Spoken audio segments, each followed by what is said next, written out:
Tech చదివే అమ్మాయి ఉంది, ఏది కూడా తట్టుకోలేరు, స్ట్రెస్ తీసుకోలేరు, మెంటల్ గా అయినా ఫిజికల్ గా అయినా చిన్నదానికి అల్లాడిపోతూ ఉంటారు. సో ఫిజికల్ ఫిట్నెస్ అన్నది చాలా ఇంపార్టెంట్ లేడీస్ కి. మెంటల్ గా కూడా స్ట్రాంగ్ గా ఉంటే ఎవ్వరు కూడా మన దగ్గరికి రాలేరు, ఎవరు మనని ఏం చేయలేరు అనమాట.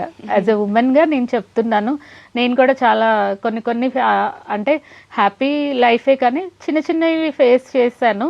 సో స్ట్రాంగ్ గా నేను ఇక్కడ కూర్చున్నానంటే అవన్నీ నా ఫ్యామిలీ సపోర్ట్ తో ఫిజికల్ గా మెంటల్ గా స్ట్రాంగ్ గా నిలబడి నేను I'm well doing in my profession.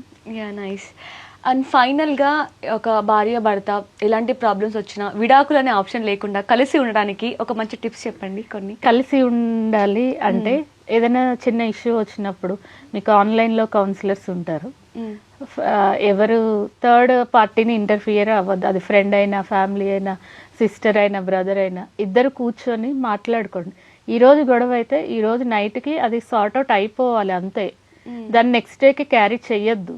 ఇద్దరు భర్త భార్య నడిస్తే సారీ చెప్పాలి. ఇక్కడ మెయిన్ ఇష్యూ ఏంటంటే సారీ చెప్పడానికి ఇష్టపడరు, ఈగో అడ్డు వస్తుంది.